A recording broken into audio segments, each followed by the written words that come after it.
तो नमस्कार प्यारे बच्चों। आज अपन इस क्वेश्चन बैंक जो इसकी सीरीज में अपना आज छठा चैप्टर है, जिसका नाम क्या है? कोऑर्डिनेशन एंड कंट्रोल, यानी कंट्रोल एंड कोऑर्डिनेशन, यानी नियंत्रण व समन्वय। कंट्रोल एंड कोऑर्डिनेशन, ये अपना चैप्टर नंबर 6 है और ये छठा चैप्टर है। इसका हम आज प्रश्नों का डिस्कस करेंगे। इसमें कौन कौन से क्वेश्चन इंपॉर्टेंट है और एग्जाम में किस टाइप से प्रश्न आते हैं। अब देखो, प्रश्न में याद रखना आपको कि इस चैप्टर में टोटल जो है वो मार्क 6, यानी छठा चैप्टर है। और इसमें से एग्जाम में प्रश्न भी जो आएंगे ना, कितने आएंगे? वो भी 6 नंबर के आएंगे। अब 6 नंबर के प्रश्न जो है ना, वो प्रश्न उस 6 नंबर में किस टाइप के आएंगे? ऑब्जेक्टिव आएंगे कि खालिस्तान यानी फिलिंग द ब्लैंक वाले आएंगे, या वेरी शॉर्ट यानी अति लघुत्तरात्मक वाले आएंगे, या लघुत्तरात्मक वाले आएंगे, या दीर्घोत्तरात्मक वाले आएंगे? कौन से आएंगे वो देखें। थोड़ा सा देखो, थोड़ा ये ध्यान रखना किस तरह से, देखो कौन से प्रश्न आएंगे वो थोड़ा ध्यान रखना है। देखो मैं लिख देता हूं यहाँ। सबसे पहले टोटल मार्क्स कितने हैं? 6 नंबर का है। उसमें देखो पहले ऑब्जेक्टिव, पहला क्या है? इसमें ऑब्जेक्टिव टाइप प्रश्न आएंगे। पहला तो ये, और ऑब्जेक्टिव यानी मतलब आप इसका अर्थ समझते ही हो, यानी अबे वाले प्रश्न आएंगे। और अबे वाले प्रश्न आएंगे दो, याद रखना है। इसमें कितने नंबर के आएंगे? 2 ही नंबर के आएंगे। क्या है? मार्क्स, ये भी 2 हैं और ये क्वेश्चन है। तो 2 प्रश्न आएंगे और 2 नंबर के आएंगे, ध्यान रखना। फिर देखो दूसरा, फिलिंग द ब्लैंक, मतलब रिक्त स्थान। तो रिक्त स्थान की पूर्ति करने वाले प्रश्न जो है, खालिस्तान, वो आएगा 1%। क्या आएगा वो 1 क्वेश्चन आएगा। और किस नंबर का आएगा वो आएगा 1 नंबर का। तो 1 नंबर का 1 प्रश्न आएगा रिक्त, यानी फिलिंग द ब्लैंक यानी रिक्त स्थान वाला। उसके बाद तीसरा, अति लघुत्तरात्मक, क्या नाम है?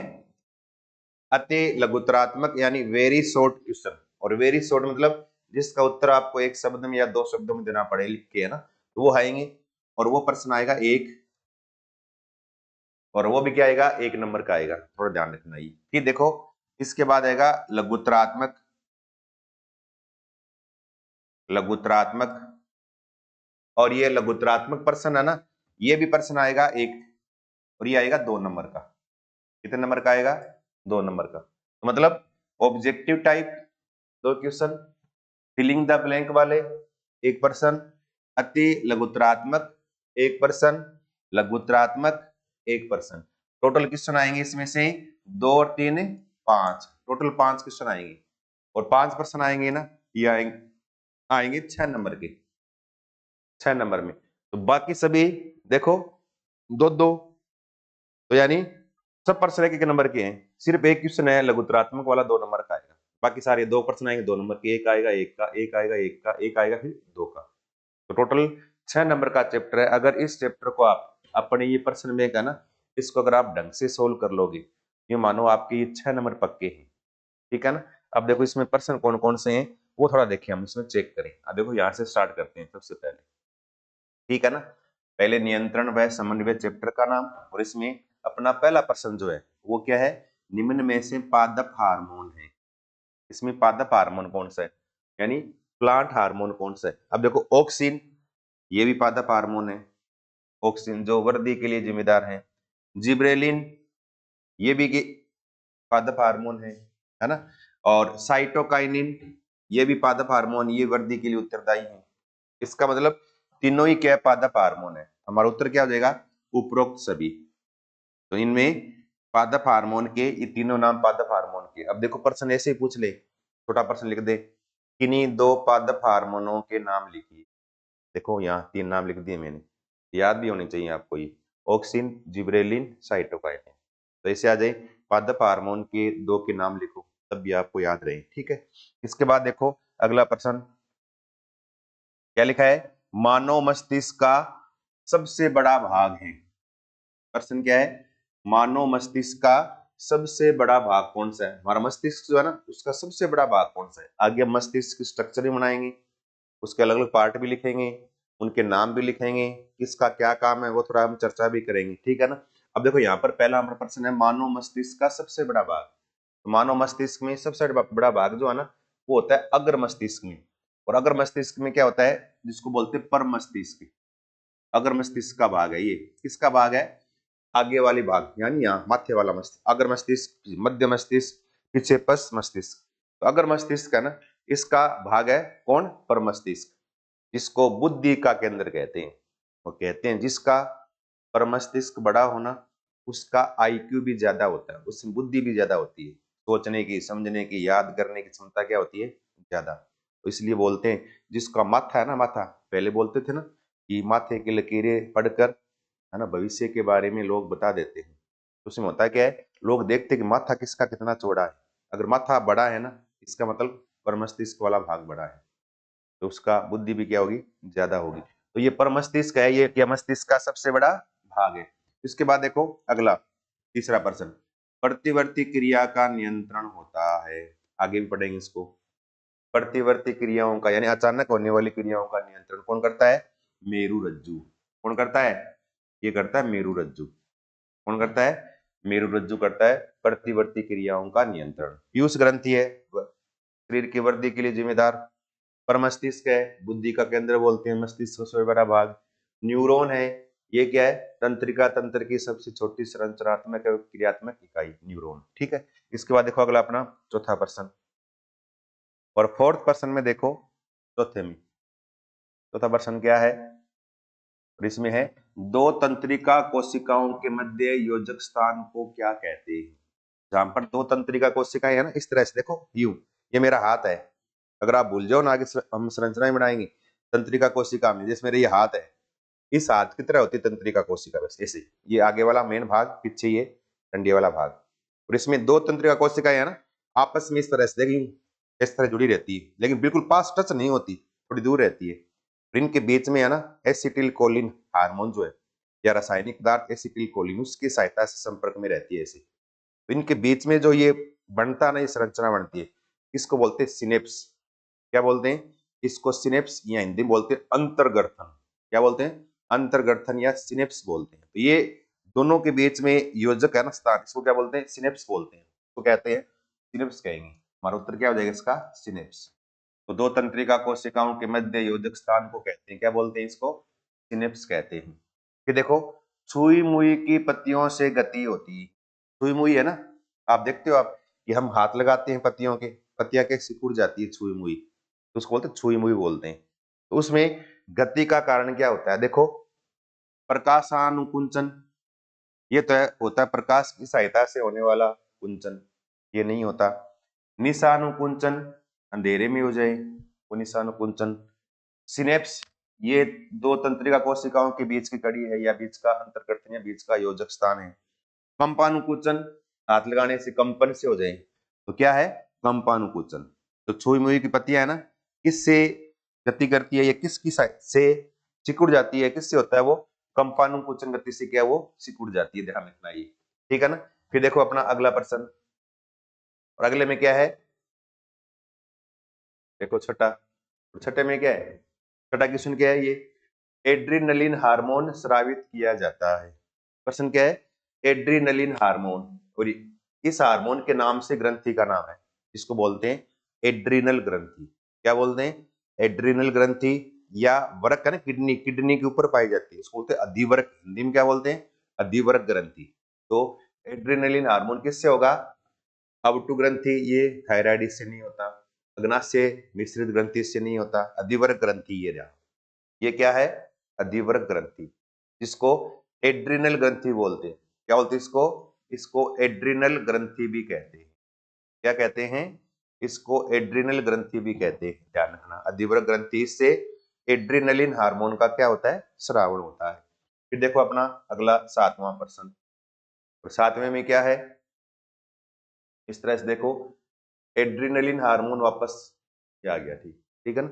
एड्रिनलिन हार्मोन स्रावित किया जाता है, तो यहाँ पर ये थोड़ा सा क्वेश्चन ये हो गया ये, और थोड़ा सा ये दोबारा आ गया और पर्सन चेंज हो गया, यहाँ यहाँ पर है ना एड्रिनलिन नहीं आएगा ये, ठीक है ना।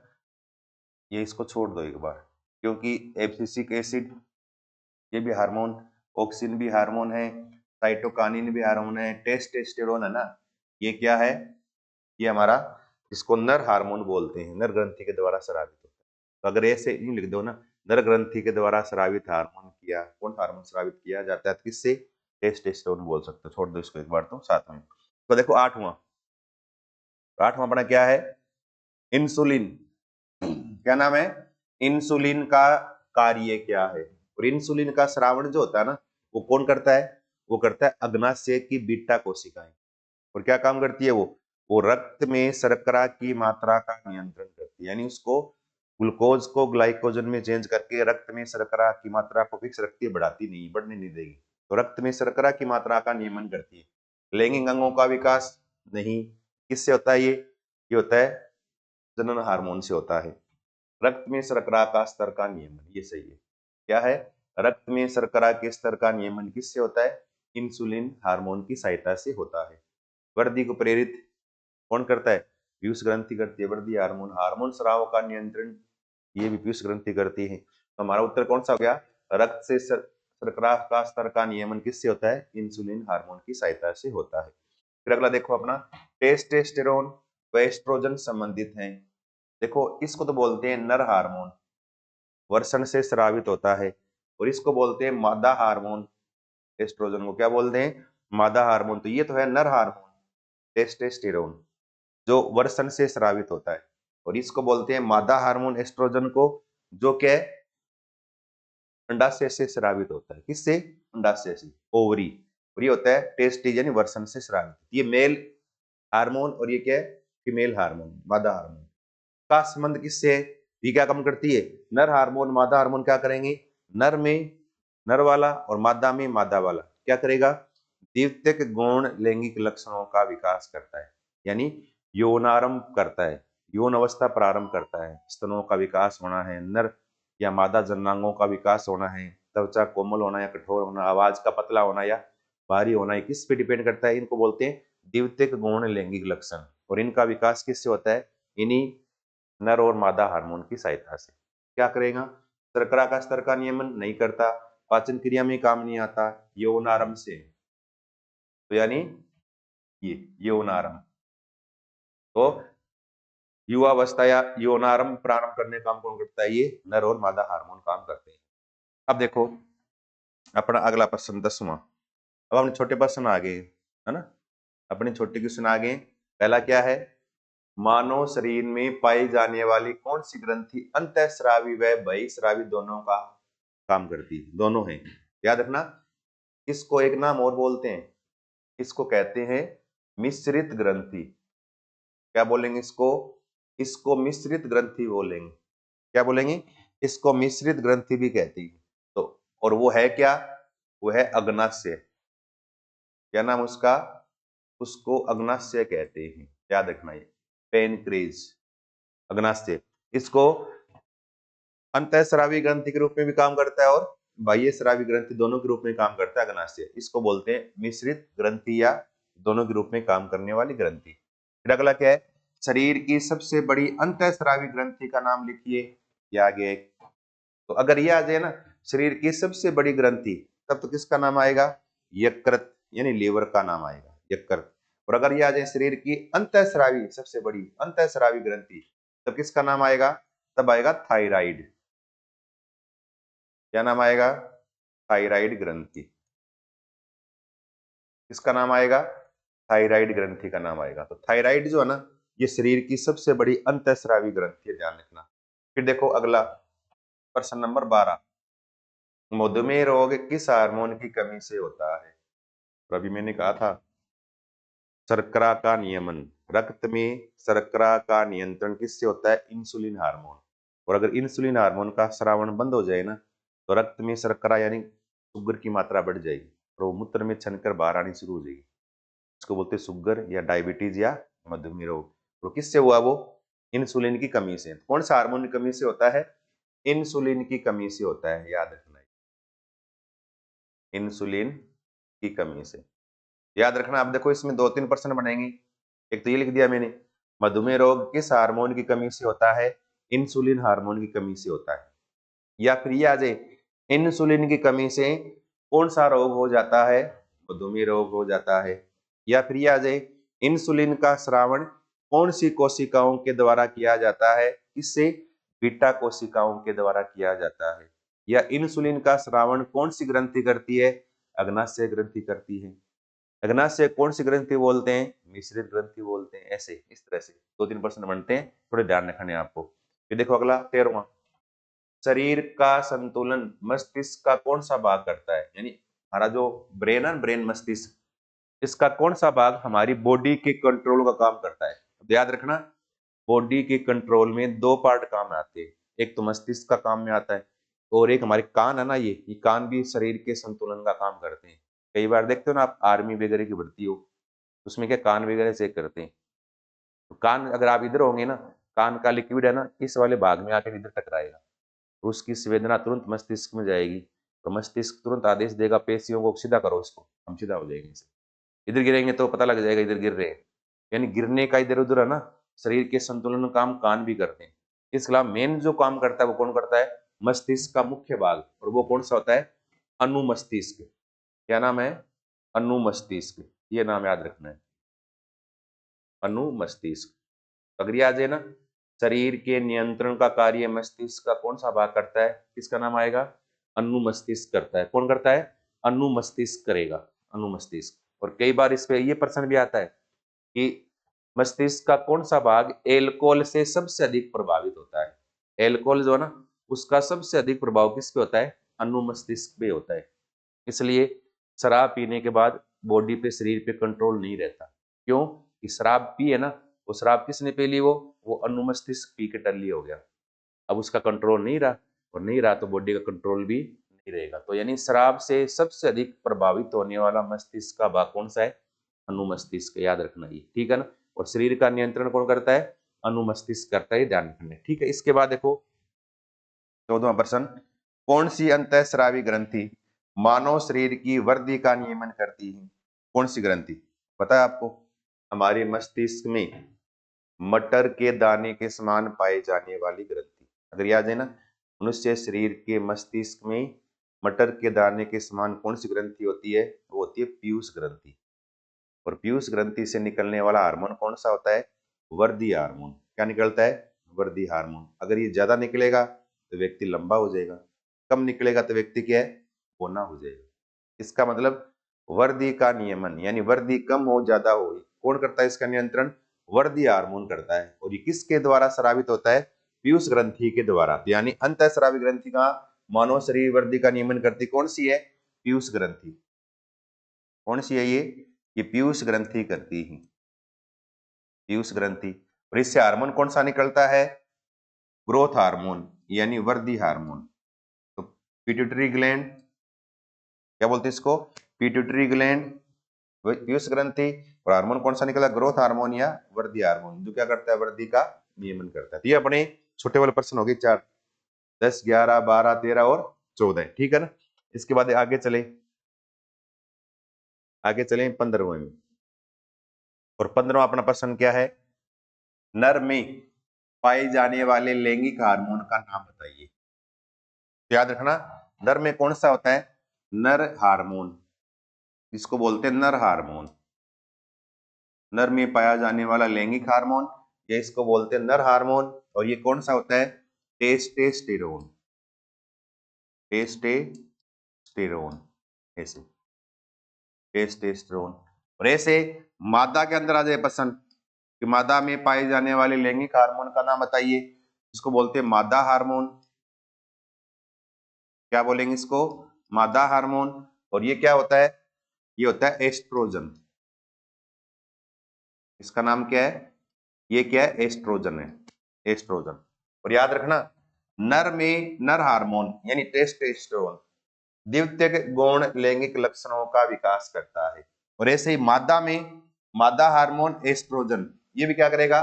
द्वितीयक गौण लैंगिक लक्षणों का विकास करता है। अब पूछ ले, द्वितीयक नर में द्वितीयक गौण लैंगिक लक्षण क्या है, यानी सेकेंडरी कैरेक्टरिस्टिक क्या है? तब क्या लिखोगे? नर में दाढ़ी मूंछों का आना, आवाज का भारी होना, त्वचा का कठोर होना, है ना, छाती पे बालों का आना, जननांगों का विकास होना, ये सारी क्रियाएं कौन सी है? ये सारी है द्वितीयक गौण लैंगिक लक्षण। और इनका विकास कौन करता है? नर में टेस्टोस्टेरोन नर हार्मोन करता है। अगर यह होगा ना तभी नर वाले लक्षण आएंगे। और ऐसे मादा में मादा हार्मोन एस्ट्रोजन, अगर इसका श्रावण होगा ना तो मादा में क्या होगा, आवाज पतली हो जाएगी, त्वचा कोमल होना है, स्तनों का विकास होना है, शरीर में स्तनों का विकास हो जाएगी, है ना, शरीर पे बालों का नया आना है ना, इस तरह से जननांगों का विकास होना है। ये क्रिया है मादा में। और ये कौन करता है, मादा हार्मोन। अगर इसका श्रावण शरीर में सही रहेगा ना तब मादा वाले लक्षण बिल्कुल क्या रहेंगे, सही रहेंगे। तो नर में नर, मादा में मादा हार्मोन काम करता है। द्वितीयक गौण लैंगिक लक्षण जो मैंने नाम बोले ना अभी, इनका विकास करता है। तो अगर आ जाए ना नर में द्वितीयक गौण लैंगिक लक्षण बताओ, तभी मैंने बोले उनके नाम बताने। मादा में बताओ तो मादा वाले बताने आपको। इनका नियंत्रण कौन करता है, इनके द्वारा, नर में ये, मादा में ये, ठीक है। उसके बाद देखो अपना अगला प्रश्न 16वां। 16वां प्रश्न क्या है, प्रतिवर्ती क्रिया किसे कहते हैं, कोई दो उदाहरण दीजिए। प्रश्न क्या गया, प्रतिवर्ती क्रिया क्या किसे कहते हैं, कोई दो उदाहरण बताइए। तो हम उत्तर क्या लिखेंगे, देखो उत्तर में इस तरह से, थोड़ा मैं लिख के बताता हूं आपको किस तरह से लिखना है। यूं उत्तर में है ना, यूं पहले लिखेंगे प्रतिवर्ती क्रिया, प्रतिवर्ती क्रिया किसे कहते हैं, इसके लिखेंगे पहली परिभाषा।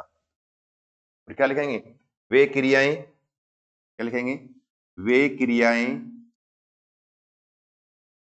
जिनका नियंत्रण, जिनका नियंत्रण, जिनका नियंत्रण मेरुरज्जु के द्वारा होता है, मेरुरज्जु के द्वारा होता है, के द्वारा होता है, तथा अचानक होने वाली इन क्रियाओं को, तथा अचानक होने वाली क्रियाओं को, क्रियाओं को प्रतिवर्ती क्रिया कहा जाता है, क्रियाओं को प्रतिवर्ती क्रिया कहा जाता है,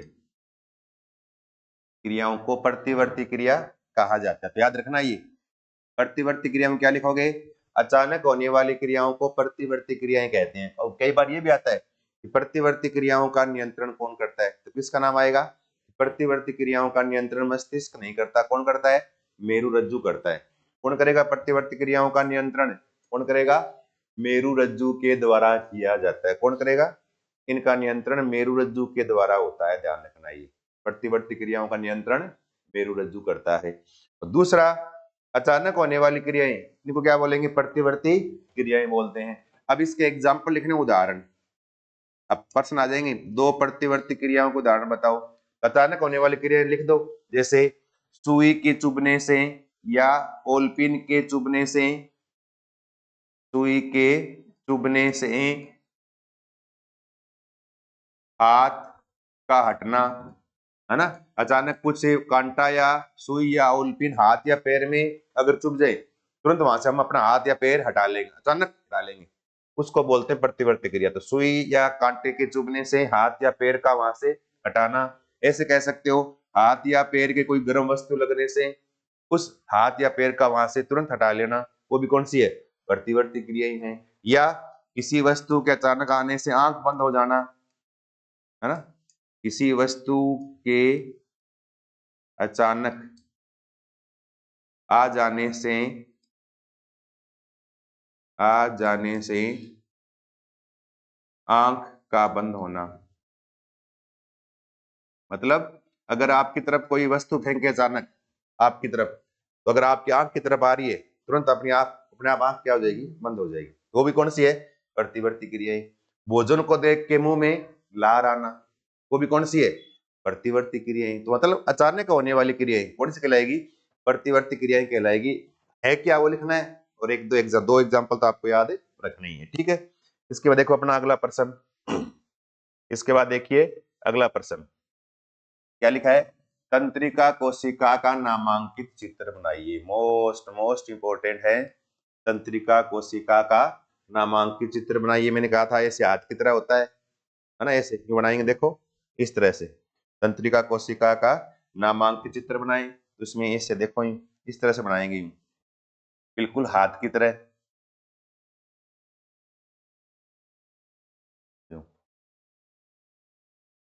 और हम ऐसे बनाते नहीं, देखो थोड़ा इस साइड बना देता हूँ, इस तरह से देखो यूं,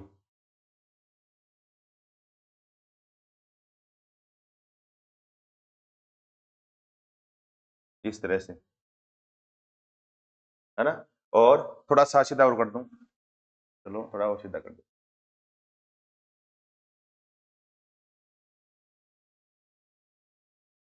और ध्यान रखना, पेपर में ये प्रश्न हर साल आता है किसी न किसी तरीके से, तो आपको याद, ये तो याद करना ही है, कहीं ना कहीं आपके काम आ ही जाएगा ये, ठीक है ना।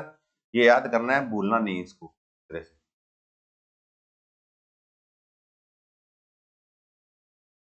इस तरह से। और इस तरह से डेंड्रोइन, ये क्या है, डेंड्रोइन, जिसको दुर्मा, दुर्मास्य भी बोलते हैं, दुर्मिकाएं बोलते हैं, इस तरह से, है ना। हाथ की तरह ही तो है, अभी मैंने बनाया था ऐसे, हाथ वैसे तो है ये, हाथ की तरह ही, ऐसे, है ना। बीच में इसकी एक केंद्रक है, इस तरह से बनाना है ये तंत्रिका कोशिका का नामांकित चित्र, ठीक है ना। बना सकते हो सभी, कोई दिक्कत नहीं है। और ये याद कर लेना ढंग से, यूं मानो कि एग्जाम में आ ही गया ये, ठीक है ना। फिर मत बोलना कि हमें बताया नहीं गया, देखो इस तरह से,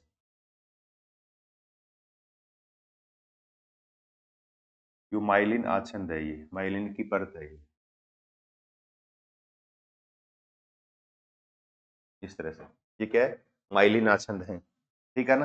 अब देखो इनके नंबरिंग करनी है, इसके नाम लिखने हैं, नाम लिखने ज्यादा इंपॉर्टेंट है।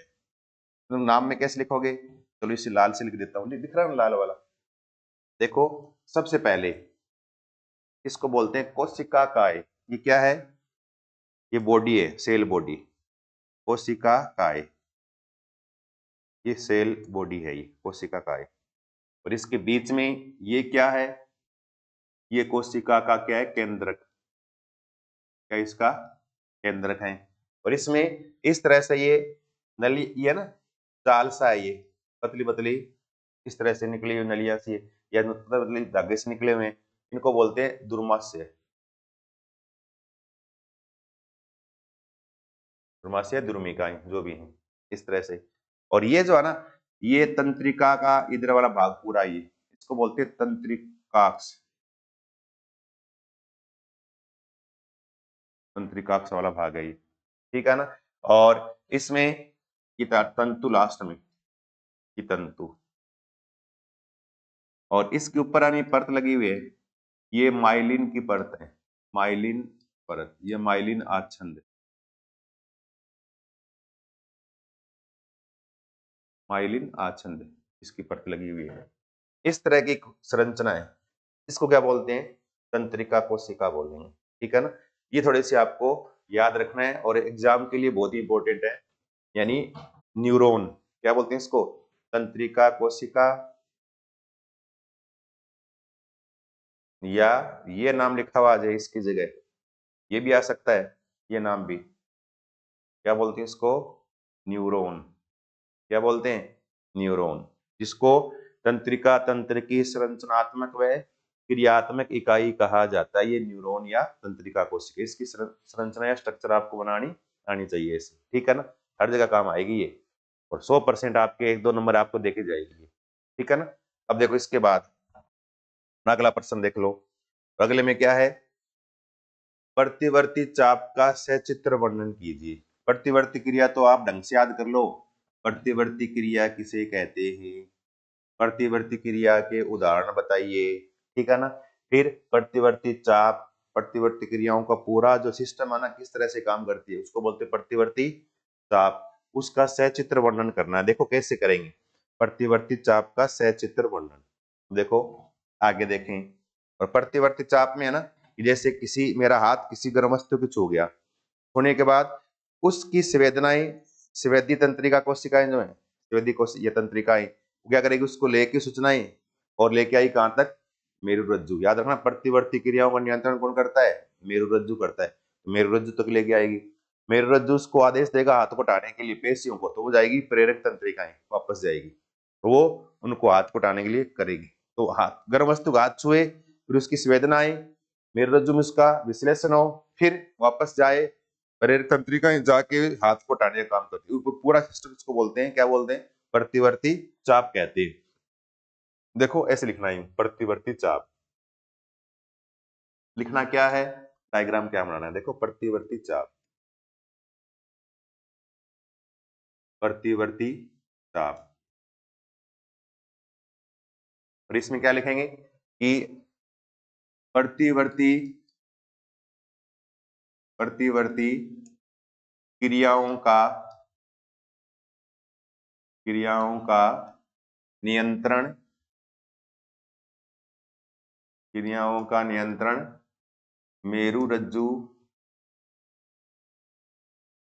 मेरुरज्जु के द्वारा किया जाता है, के द्वारा किया जाता है, किया जाता है। संवेदना को संवेदना को मेरुरज्जु तक ले जाना, मेरुरज्जु तक ले जाना व फिर इसके प्रति क्रिया करना, क्रिया करना। यह संपूर्ण प्रक्रम, यह संपूर्ण प्रक्रम या क्रिया प्रतिवर्ती चाप कहलाता है, प्रतिवर्ती चाप कहलाता है। क्या लिखेंगे कि प्रतिवर्ती क्रियाओं का नियंत्रण मेरुरज्जु के द्वारा होता है, और मेरुरज्जु में संवेदी तंत्रिकाएं संवेदना को मेरुरज्जु तक लेके जाएगी, फिर मेरुरज्जु इसके प्रति रिएक्शन करेगा और वापस वहां से हाथ हटाएंगे। ये पूरा जो प्रोसेस है, प्रक्रम है, इसको क्या बोलते हैं, प्रतिवर्ती चाप कहा जाता है। अब देखो इसमें क्या क्या शामिल है, आगे इसमें और क्या लिखना है, 2-3 लाइन देखो ऐसे इस तरह से। ये हमें छोटा सा बनाना डायग्राम, इसमें इस तरह से देखो। डायग्राम में क्या है, पहले तो बनाएंगे हम इस तरह से, यहाँ मेरुरज्जु की स्ट्रक्चर बनाएंगे इसे इस तरह से।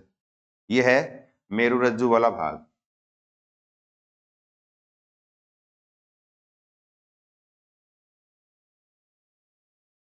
इस तरह से ये बना देंगे मेरुरज्जु, है ना। और इसी पीछे इस तरह से ये पूरा मेरुरज्जु वाला पार्ट है, इसको मैंने ऐसे इसका लंबवत काट काटी है मैंने, ठीक है ना। अब देखो यहां से इस तरह से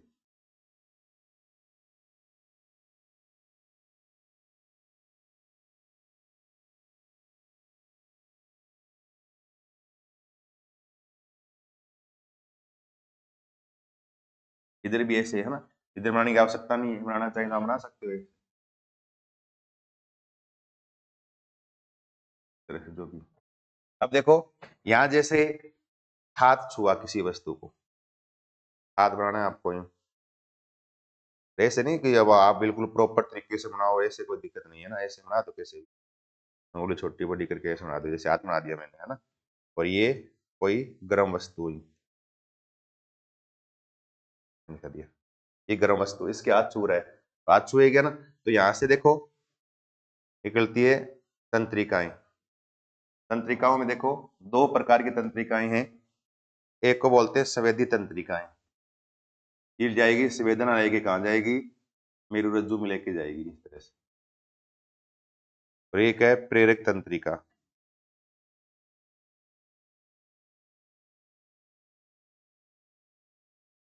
तरह से, ठीक है ना। अब देखो ये तो क्या है, हाथ है, ये क्या है?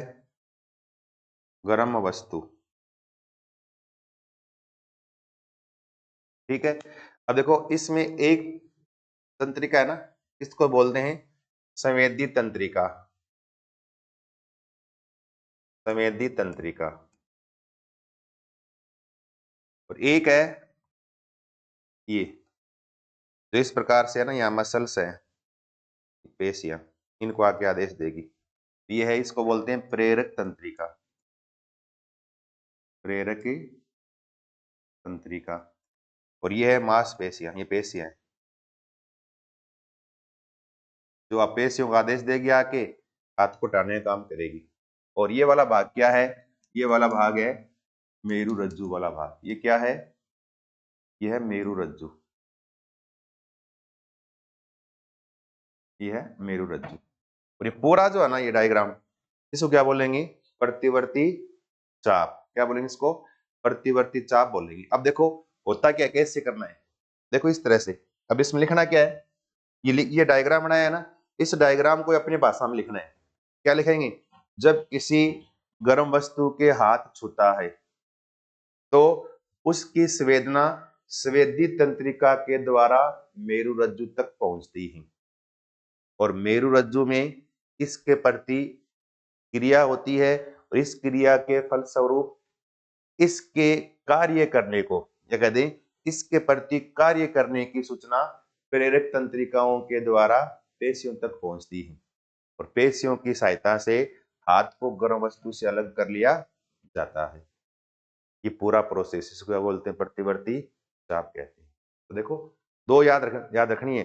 संवेदना ले जाने वाली तंत्रिकाएं कहलाएगी संवेदी तंत्रिकाएं, और उसका आदेश लाने वाली कहलाएगी प्रेरक तंत्रिकाएं। ये दो नाम याद रखने हैं बस, और डायग्राम बनाना है। देखो तो ये हो गया प्रतिवर्ती चाप है क्या, ठीक है ना। फिर प्रतिवर्ती चाप के बाद उसका नामांकित चित्र हो गया। उसके बाद देखो उसमें क्या लिखेंगे, इस तरह से क्या लिखना है? जब जब किसी वस्तु के गर्म हाथ, या जब किसी गर्म वस्तु के, जब किसी गर्म वस्तु के हाथ छूता है तो, हाथ छूता है तो इसकी सूचना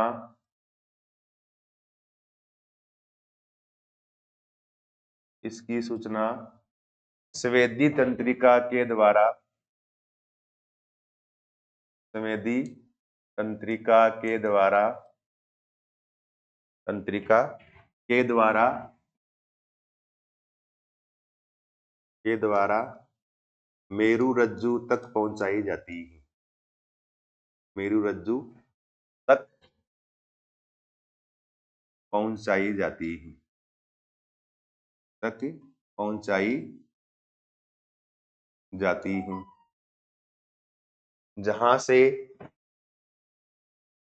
जहां से इसके प्रति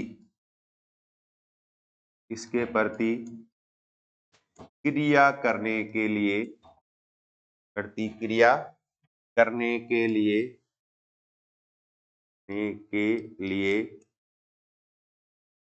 प्रेरक तंत्रिकाओं की सहायता से, प्रेरक तंत्रिका की सहायता से पेशियों को हाथ हटाने का आदेश दिया जाता है।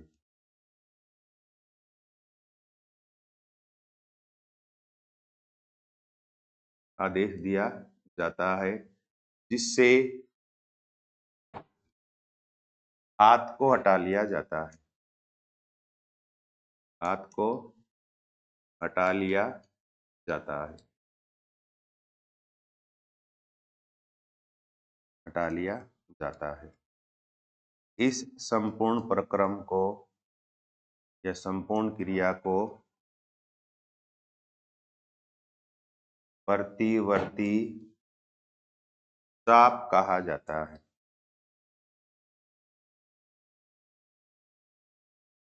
बस ये लिखना है, तो चला लिख देंगे इसे लाइन, ठीक है। और इसका ये डायग्राम बना देंगे, परिभाषा लिखना चाहें परिभाषा लिख देंगे। दो नाम, मतलब आपसे डायग्राम पूछा है, इसका मतलब एग्जामिनर चाहता है कि आपको दो नाम आते कि नहीं आते। संवेदना ले जाने वाली तंत्रिका को कहते हैं संवेदी तंत्रिका, और कार्य करने के लिए उसकी सूचना लाने वाली तंत्रिका को बोलते हैं प्रेरक तंत्रिका। ये ध्यान याद रखना, संवेदी तंत्रिका और प्रेरक तंत्रिका, दो नाम आपको याद रखने हैं, ये प्रतिवर्ती चाप में, ठीक है ना, कर लोगे ना ये। इसके बाद देखो फिर अगला प्रश्न अपना, और अगले में क्या है, सिनेप्स किसे कहते हैं। वापस आ गया, देखो ये क्या आ गया, सिनेप्स किसे कहते हैं, या हिंदी में लिखा हुआ आ जाए ऐसे, ध्यान रखना ये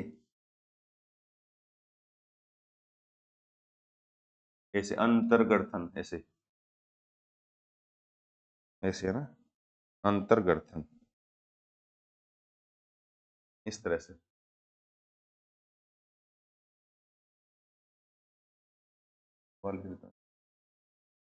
इस तरह से देखो जो नाम लिखा हो जाए, अंतर्गर्थन ऐसे लिखा हुआ आ जाए, या सिनेप्स किसे कहते हैं बताओ, तब याद रखना। देखो इस तरह से क्या लिखना है, चलो इसको लिख देता हूँ, और क्या लिखना है ऐसे, अभी मैंने कहा दो तंत्रिका कोशिकाओं के बीच का रिलेशन क्या कहलाता है, इसको सिनेप्स या अंतर्गठन बोलते हैं, ठीक है ना। और उनकी सहायता से एक तंत्रिका से सूचना को दूसरी तंत्रिका में पहुंचाया जाता है, वो सिनेप्स है। इस तरह से देखो सिनेप्स किसे कहते हैं, अगर ये आ जाए तब तो आपको दो लाइन लिखनी है अगर एक नंबर का हो, और अगर दो नंबर का आ जाए ना तब छोटा सा डायग्राम बनाना पड़ेगा आपको। क्या लिखेंगे, दो तंत्रिका कोशिकाओं के मध्य, तंत्रिका कोशिकाओं, दो तंत्रिका कोशिकाओं के मध्य के संबंध को सिनेप्स कहा जाता है, या अंतर्गठन कहा जाता है, सिनेप्स कहा जाता है। दो तंत्रिका कोशिकाओं के बीच में रिलेशन आया संबंध, इसको क्या बोलेंगे, सिनेप्स बोलते हैं। अगर आप दिखाना चाहें इस तरह से आप दिखा सकते हो, कोई दिक्कत नहीं है, ऐसे है ना, तंत्रिका कोशिका बना के इस तरह से आप दिखा सकते हो, इस तरह से तंत्रिका है ना, यूं इस तरह से एक तंत्रिका, और इसके पास में जैसे यूं है दूसरी तंत्रिका कोशिका है, इस तरह से।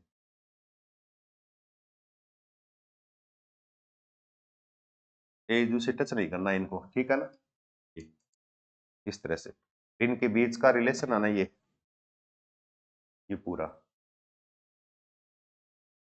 और इनके बीच में यहाँ रासायनिक पदार्थ भरा रहता है। कई बार ये पूछते हैं दो तंत्रिका कोशिकाओं के मध्य संवेग का आदान प्रदान, यानी यहाँ से सूचना, अब देखो डायरेक्ट है ना, जुड़े हुए नहीं है, फिर यहाँ से सूचना यहाँ तक पहुंचती है आगे वाले में, ये किसकी या किस रासायनिक पदार्थ की सहायता से होता है। यहाँ बीच में है ना एक रासायनिक पदार्थ भरा रहता है, उसको बोलते हैं एसिटिल कोलिन, याद रखना ये नाम, क्या नाम है, एसिटिल कोलिन। कई बार ये भी आता है दो तंत्रिका कोशिकाओं के मध्य संवेग का आदान प्रदान किस रासायनिक पदार्थ की सहायता से होता है, किसका नाम आएगा, एसिटिल कोलिन का नाम आएगा। तो दो तंत्रिका कोशिकाओं के बीच का ये अंतर्गठन या रिलेशन, इसको क्या बोलते हैं, सिनेप्स, या इस संबंध को बोलते हैं सिनेप्स या अंतर्गठन बोलते हैं। ये डायग्राम आप बना देंगे, ये तंत्रिका कोशिका, ये भी तंत्रिका कोशिका, नाम इनके हमने पहले लिख लिए, बार बार लिखने की आवश्यकता नहीं है, ठीक है। इसके बाद देखो अपना अगला प्रश्न, अगला प्रश्न क्या है, पहला तो ये अनैच्छिक क्रियाओं के दो उदाहरण लिखिए। अब देखो मैं बोलता हूं, इसको थोड़ा सा आप देखना, टाइम हो गया सर। तो अब देखो इसमें अनैच्छिक क्रियाएं है क्या, एक तो ये, और अनैच्छिक क्रियाओं का दो उदाहरण है, तो याद रखना है। अब देखो इसमें 3 प्रश्न बनाएंगे, ये तो याद है। अनैच्छिक क्रियाएं किन्हें कहा जाता है, हम क्या लिखेंगे, वे क्रियाएं जिन पर हमारा नियंत्रण नहीं होता है या इच्छाओं का नियंत्रण नहीं होता है। तो वे क्रियाएं जिन पर मनुष्य की इच्छाओं का नियंत्रण नहीं होता, उन्हें अनैच्छिक क्रियाएं कहा जाता है। अब जैसे मैं हाथ हिला रहा हूं, तो मैं हाथ हिलाऊं ना हिलाऊं मेरी इच्छा है, मेरे इस पे कंट्रोल है, तो ये ऐच्छिक क्रिया है। लेकिन अगर मेरा हार्ट धड़क रहा है, अब इसको मैं रोक नहीं सकता, ये नहीं कि 5 मिनट रोक लूं उसके बाद वापस चला लूं, ऐसा संभव नहीं है। हृदय का धड़कना कौन सा है, अनैच्छिक क्रिया है। शरीर में खाना खा लिया, खाना खाने के बाद अंदर शरीर में भोजन का पाचन हो रहा है, उसमें मेरा कोई कंट्रोल है नहीं है, वो भी कौन सा है, अनैच्छिक क्रिया है, भोजन का पाचन होना है। या फिर श्वसन क्रिया, और ये फेफड़े हैं फैल रहे या सिकुड़ रहे हैं, उनके अंदर भी अनैच्छिक क्रियाएं हो, तो वो भी कौन सी है, अनैच्छिक क्रियाओं का उदाहरण है। तो वे क्रियाएं जिन पर मनुष्य की इच्छाओं का नियंत्रण नहीं हो, अनैच्छिक क्रियाएं कहलाती है। एक पॉइंट तो ये। दूसरा, अनैच्छिक क्रियाओं के उदाहरण बताओ। हृदय का धड़कना है, किडनी के द्वारा काम करना, शरीर के आंतरिक अंग जो भी काम कर रहे हैं वो सारी अनैच्छिक क्रियाएं हैं। फेफड़े का फैलना सिकुड़ना है, भोजन का पाचन होना है, ये सारी क्या है, अनैच्छिक क्रियाएं, इन पे हमारा नियंत्रण नहीं है। और ऐच्छिक जिन पे हमारा नियंत्रण हो वो ऐच्छिक क्रिया है, ध्यान रखना है, ठीक है ना। इस प्रश्न पूछते हैं, जिनमें एग्जाम्पल हमने बता दिए, वो आपको दो याद रखने। अगला क्या है, मानव मस्तिष्क का नामांकित चित्र बनाइए। हमारा मस्तिष्क है ना, उसका नामांकित चित्र बनाइए। अब देखो एग्जाम में अगर चाहो तो आप किताब में से देख के बना सकते हो, कोई दिक्कत नहीं है। और उसको अगर छोटा सा हम अलग सरल तरीके से बना के देखें ना, हम इसको ऐसे सरल तरीके से बना सकते हैं, है ना। मस्तिष्क को देखो बनाने का तरीका यूं भी कह सकते हो आप, इसी तरह से मनुष्य मस्तिष्क है ना, उसको आप ऐसे बना सकते हो, यूं थोड़ा सा ऐसे,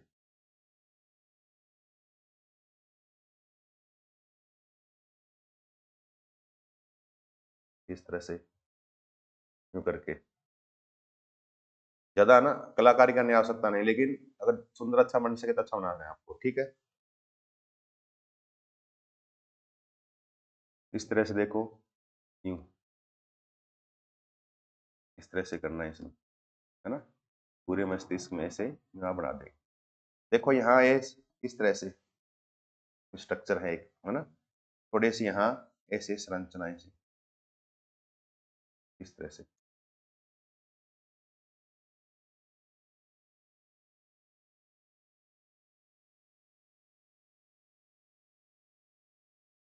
जैसे,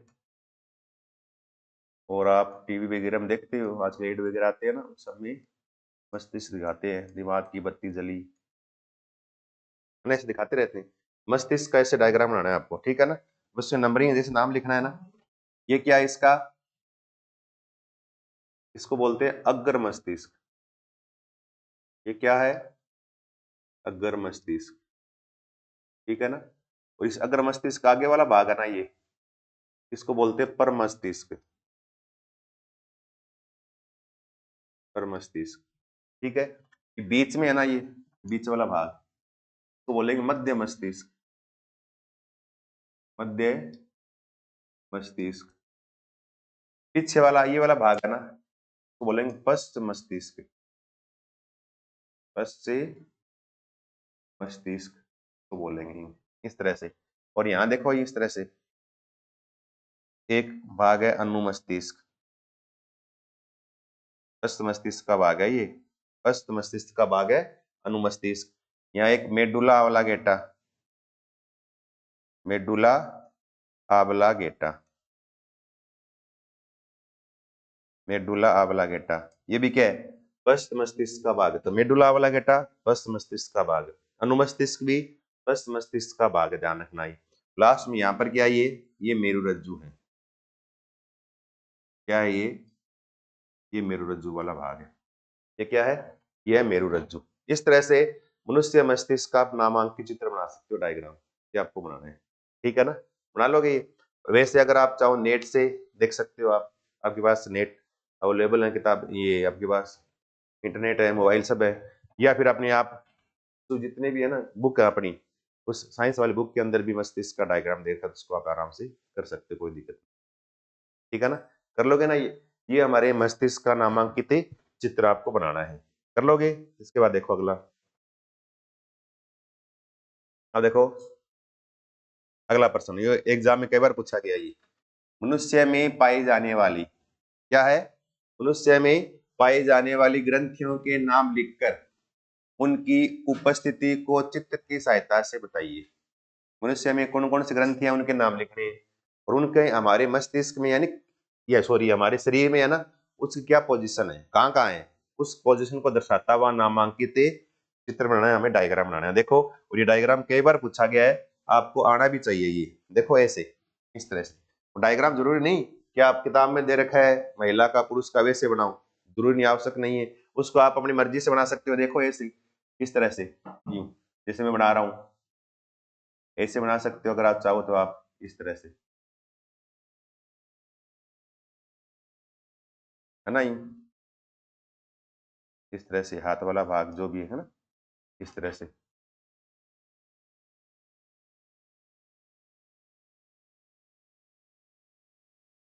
इस तरह से पैर वाला बना सकते हो, थोड़ा सुंदर बना सकते हो आप मेरे से भी, है ना, मैंने बनाए हैं इस जैसे भी, इस तरह से, है ना। ये हमें तो मेन क्या है, कौन सी ग्रंथि कहाँ पाई जाती है वो थोड़ा देखना है, इस तरह से, इस तरह से। अब देखो मस्तिष्क में है ना, इस तरह से ग्रंथि बनानी है।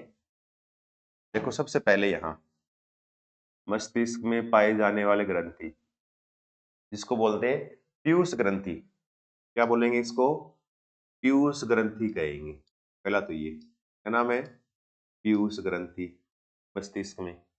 और इस मस्तिष्क में इसके पास ही छोटी सी ग्रंथि और है, तो बोलते हैं पीनियल ग्रंथि, इसको पीनियल ग्रंथि। पीयूष ग्रंथि सभी ग्रंथियों का कंट्रोल करती है, पीयूष ग्रंथि नीचे वाली सभी ग्रंथियों का कंट्रोल करेगी, इसलिए इस पीयूष ग्रंथि को हेडमास्टर ग्लैंड, ये सॉरी मास्टर ग्लैंड क्या बोलते हैं इसको, मास्टर ग्लैंड भी कहते हैं। मास्टर ग्रंथि कौन सी है, पीयूष ग्रंथि। और पीयूष ग्रंथि का नियंत्रण और करती है वो होता है हाइपोथैलेमस, क्या नाम है, हाइपोथैलेमस, उसको बोलते हैं हेडमास्टर ग्लैंड, हेडमास्टर ग्रंथि। तो हाइपोथैलेमस हेडमास्टर ग्रंथि, पीयूष ग्रंथि मास्टर ग्रंथि अन्य ग्रंथियों का नियंत्रण कर रही है, ठीक है ना। ऐसे है ना, बच्चों पर नियंत्रण करने वाले मास्टर, मास्टरों पर नियंत्रण करने वाला हेडमास्टर, तो ग्रंथियों पर नियंत्रण करने वाली मास्टर ग्लैंड या पीयूष ग्रंथि, और पीयूष पे नियंत्रण करने वाली हेडमास्टर यानी हाइपोथैलेमस ग्रंथि। याद रखना हमारे शरीर के ताप का नियंत्रण, मनुष्य शरीर में टेम्परेचर ताप है ना, उस ताप का नियंत्रण हाइपोथैलेमस करता है। 37 डिग्री सेंटीग्रेड रहता है ना हमारे शरीर का ताप, वो कौन रखता है, वो हाइपोथैलेमस रखता है। ये भी हमारे मस्तिष्क का भाग है हाइपोथैलेमस, वो हमारे ताप का नियंत्रण करता है, हेडमास्टर ग्रंथि बोलते हैं उसको। और उसके पास ही है यहाँ मटर के दाने के समान पीयूष ग्रंथि, वर्दी हार्मोन निकलता है, क्या काम करेगा ये, शरीर की वर्दी का नियंत्रण। पीनियल ग्रंथि जिसको बोलते हैं बायोलॉजिकल क्लॉक, क्या बोलते हैं इसको, बायोलॉजिकल क्लॉक यानी जैविक घड़ी बोलते हैं। क्या कहते हैं इसको, जैविक घड़ी, कौन सी है, पीनियल ग्रंथि। उसके बाद यहाँ एच आकार की, गले में है ना एच आकार की पीयूष थी मटर के दाने के समान, और ये गले में एच आकार की ग्रंथि, इसको बोलते हैं थायराइड ग्रंथि। क्या नाम है, थायराइड ग्रंथि। मनुष्य शरीर में गले में पाई जाने वाली एच आकार की ग्रंथि कौन सी है, थायराइड ग्रंथि है। और सबसे बड़ी अंतःस्रावी ग्रंथि है ये, कौन सी, थायराइड, सबसे बड़ी अंतःस्रावी ग्रंथि। फिर ये थोड़ा सा यहाँ छाती वाले भाग में, वक्ष वाले भाग में, और इसको बोलते हैं थाइमस ग्रंथि। और ये केवल बच्चों में होती है, ध्यान रखना, वयस्क अवस्था में गायब हो जाती है। और बच्चों में है ना प्रतिरक्षा तंत्र डेवलप नहीं होता शुरू में, छोटे बच्चे उनमें, तो उनको बीमारियों से बचाने का काम है, शरीर में सुरक्षा करने का काम कौन करती है, थाइमस ग्रंथि करती है। ये प्रतिरक्षा तंत्र का निर्माण करती है और ये काम करती है। जब बड़ा हो जाए व्यक्ति, टिक्के लगने से, बाहर से वायरस या जीवाणुओं के संक्रमण से धीरे धीरे क्या उसमें इम्यूनिटी आ जाती है, उसके अंदर शरीर के अंदर क्या है, प्रतिरक्षा तंत्र क्या सक्रिय हो जाता है, बढ़ जाता है वो बढ़ने के बाद इसकी फिर आवश्यकता नहीं है। तो वयस्क अवस्था फिर ये धागे के समान रहती है, फिर काम की नहीं रहती है। फिर देखो यहाँ हमारे इस तरह से भोजन वाले भाग में, और इस तरह से यहाँ पर क्या था, लीवर के पास में क्या था, अग्नाशय, ये अग्नाशय, लीवर के पास में अग्नाशय ग्रंथि, जिसको मिश्रित ग्रंथि बोलते हैं। क्या बोलते हैं इसको, इसको मिश्रित ग्रंथि कहते हैं। जो बाह्य स्रावी के रूप में भी काम करती है और अंतःस्रावी दोनों के रूप में काम करती है, जिससे इंसुलिन हार्मोन का स्रावण भी होता है। फिर यहाँ 2 किडनी है, ऐसे है ना, इससे शरीर की 2 किडनी आई और इस किडनी के ऊपर ग्रंथि आई इस तरह से, जिसको हिंदी में क्या बोलते हैं, अधिवृक्क ग्रंथि, या इंग्लिश में क्या बोलते हैं, एड्रिनल ग्लैंड। अधिवृक्क ग्रंथि, और इंग्लिश में क्या कहते हैं इसको, एड्रिनल ग्रंथि बोलते हैं, एड्रिनल ग्रंथि, एड्रिनल ग्रंथि, जिसके द्वारा एड्रिनलिन हार्मोन का स्रावण होता है, जिसको संकट मोचक हार्मोन कहते हैं। संकटकालीन परिस्थितियों में रक्षा करने का काम कौन करता है, यही एड्रिनलिन हार्मोन, जिसको 3F हार्मोन बोलते हैं, 3F, जिसको 3F हार्मोन कहते हैं। 3F मतलब 3F। पहला F फियर, अगर कोई घटना हो जाए ना तो हमें डराता कौन है, यही फियर, हम पहले डरते हैं। उसके बाद फियर के बाद फाइट, अगर अभी पता लगे कि डरने से काम नहीं चलेगा, लड़ना पड़ेगा, तो हम लड़ने के लिए तैयार करती है फाइट। जब पता लगे कि लड़ने से काम नहीं चल रहा, भाग जाए यहाँ से, तो फ्लाइट। तो फियर, फाइट एंड फ्लाइट। तो लड़ने के लिए तैयार करने वाला, डराने वाला, लड़ने के लिए तैयार करने वाला, भगाने वाला। तो हमारे शरीर में रक्त परिसंचरण को बढ़ा देता है, शरीर की हार्ट बीट बढ़ जाएगी, रक्त का दौरा बढ़ जाएगा, हमें एनर्जी मिलेगी। उस एनर्जी से हम क्या है, किसी का विरोध करेंगे। फिर तो हमें लड़ने के लिए तैयार करने वाली या संकटकालीन परिस्थितियों में हमारी रक्षा करती है, कौन करती है, यही अधिवृक्क ग्रंथि से निकलने वाला हार्मोन कौन सा है, एड्रिनलिन हार्मोन, जो हमारे 3F हार्मोन कहलाता है।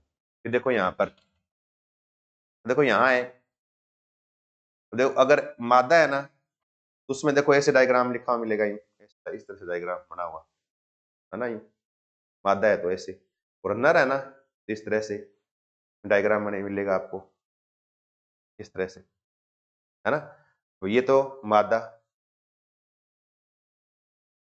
महिला, और ये पुरुष यानी नर।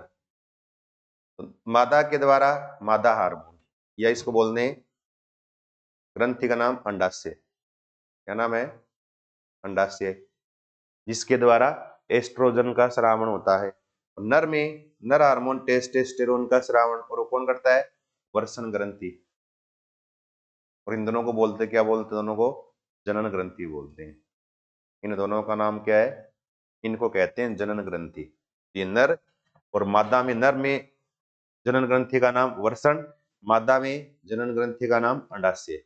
ये हमारे शरीर में पाए जाने वाले कुछ ग्रंथियों के नाम है, ठीक है ना। ये इनका चित्र बना के, और ये हमारे शरीर में कौन सी ग्रंथि कहाँ पाई जाती है, उसकी पोजीशन दर्शाने वाला डायग्राम है ये, ठीक है ना। ये थोड़ा सा आपको बनाना आना चाहिए, और एग्जाम में पूछते हैं नामांकित चित्र बनाइए। अगर आप चाहो ना तो आप महिला का अलग बना सकते हो, है ना। अगर आप चाहो ना तो आप महिला का अलग बना सकते हो। सेम ये बनाना है, महिला में यहाँ ऐसे अंडाशय बना देंगे, पुरुष में यहाँ ऐसे वर्षण वाला भाग बना देंगे, बाकी सारा सेम रहेगा। तो नर और मादा में केवल नर जनन ग्रंथि अलग है, बाकी सारी सब में अपने सब में बिल्कुल क्या रहती है, सेम रहती है, ठीक है। ये अपना जनन ग्रंथियों का डायग्राम है।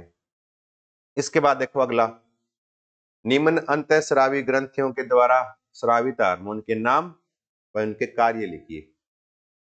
अब कौन सा हार्मोन निकलता है, अब देखो मैं हार्मोन के नाम लिख रहा हूँ ग्रंथि, साथ में इनके काम भी बोलूंगा, वो काम आप अपनी कॉपी में नोट कर लेंगे, बोलूंगा मैं सिर्फ में, ठीक है ना। देखो ऐसे, सबसे पहले ग्रंथि कौन सी है, थायराइड ग्रंथि, और इससे निकलने वाला हार्मोन याद रखना, थायरोक्सिन हार्मोन। कौन सा है, थायरोक्सिन हार्मोन,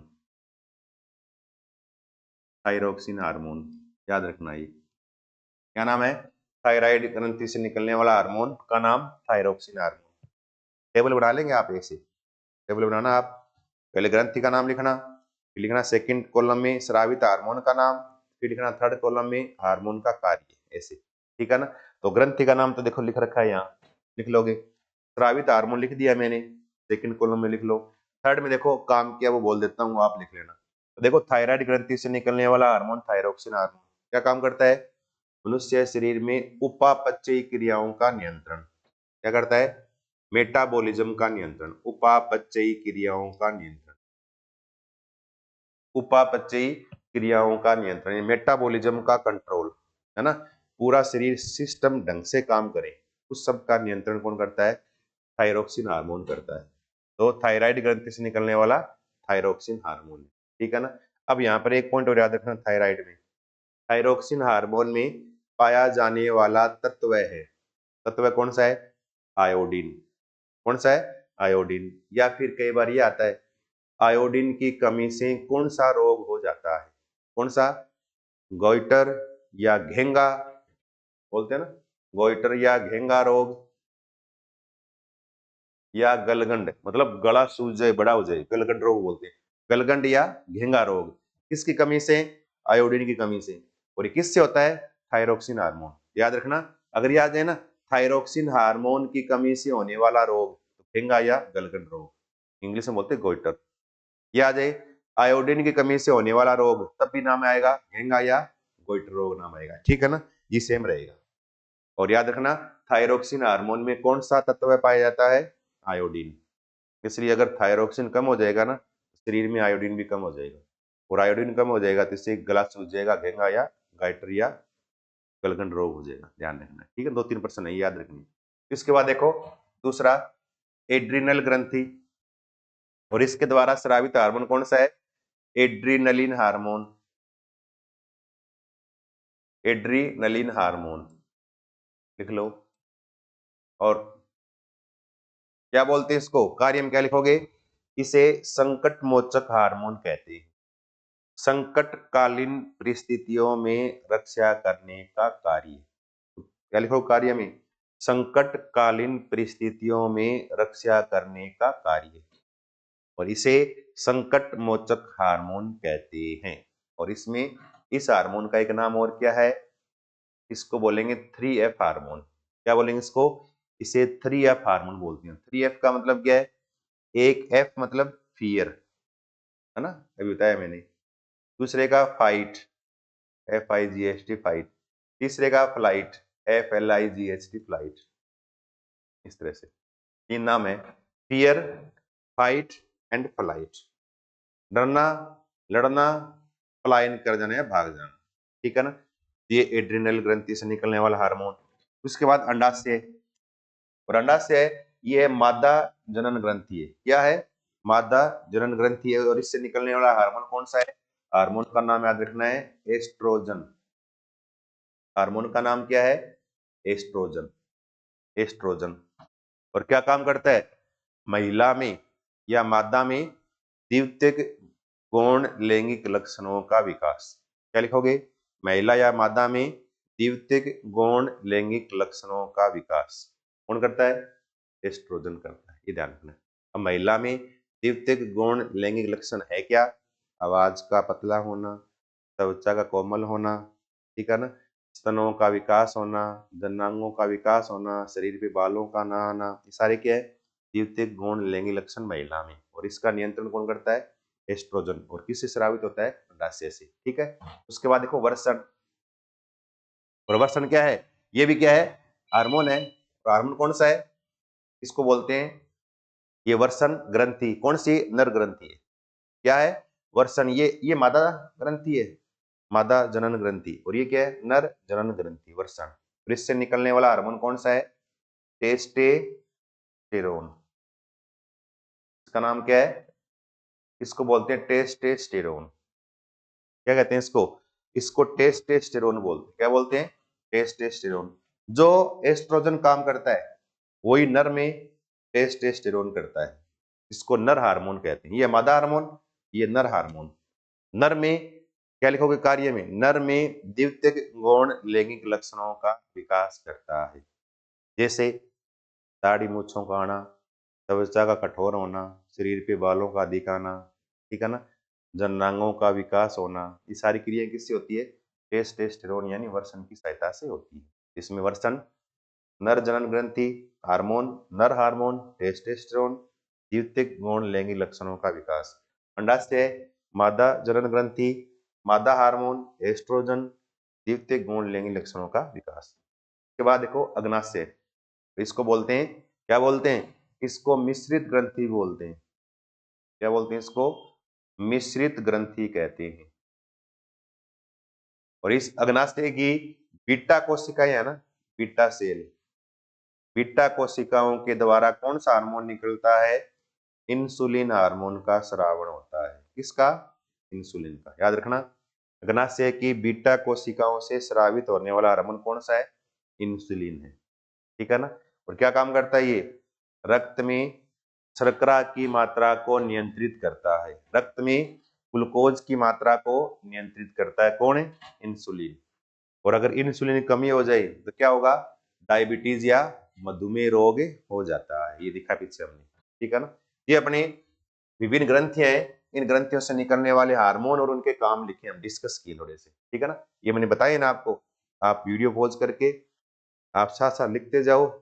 अगर मैं आगे निकल जाऊं तो आप पॉज कर लो, उसको लिख लो, उसके बाद वापस चला लो। ऐसे करके आप रोक रोक के जो बातें बोली है मैंने ना, उन बातों को टेबल बना के आपको लिखनी है।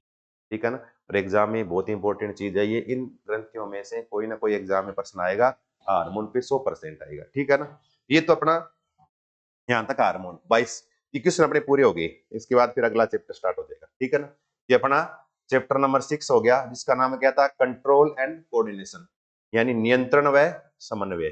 ठीक है ना। जिसके हमने ऑब्जेक्टिव प्रश्न किए हैं कुछ, है ना, छोटे प्रश्न भी किए हैं, बड़े प्रश्न भी किए हैं। ऑब्जेक्टिव उनको हम खाली स्थान यानी फिलिंग द ब्लैंक, रिक्त स्थान के रूप में भी बना सकता है। तो आपको ये चीजें मैंने बताई ना अभी यहाँ तक, इन प्रश्नों के अलावा मैंने अदर बातें भी साथ साथ में डिस्कस किए, उनको भी आपको साथ में नोट करना है। और जितना भी मैंने इस वीडियो में बोला है, अगर उतनी बातें आप याद कर लोगे, इस चैप्टर में से 6 आपके नंबर है ना, कोई नहीं रोक सकता। ये प्रश्न करना ही है। इसके अलावा मैंने इन क्वेश्चनों के साथ साथ कुछ अन्य रिलेटेड क्वेश्चन भी बोले, इससे ये भी बनता है, इससे ये बनता है, ऐसे उनको भी साथ नोट करना आप कॉपी में। और फिर आप जितना बोला मैंने 1-1.5 घंटे में, है ना, अभी ये सारी चीजें आप याद कर लो। इस चैप्टर में 6 में से आपके 6 नंबर पक्के 100% आ जाएंगे, कहीं आप गलती नहीं करोगे। ठीक है ना। ये अपना यहाँ चैप्टर नंबर 6, और छठे चैप्टर का नाम क्या है? कंट्रोल एंड कोऑर्डिनेशन, यानी नियंत्रण व समन्वय। ये अपना पूरा हो गया। ठीक है ना। इसके बाद अपना अगला स्टार्ट करेंगे। और अगले का चैप्टर का नाम क्या है? 7वां चैप्टर है ये अगला। कौन सा है अपना अगला? 7वां चैप्टर है। 7 चैप्टर का नाम क्या है? ये जीव जनन कैसे करते हैं, रिप्रोडक्शन वाला करेंगे। ठीक है ना। ये अपना अगला करेंगे इसके बाद। तब तक के लिए थैंक यू, धन्यवाद।